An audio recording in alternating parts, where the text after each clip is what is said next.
வண்ணாத்தி பூச்சி வயசென்ன ஆச்சு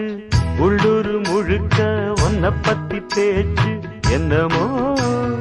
இருக்கு எனக்கும் இருக்கு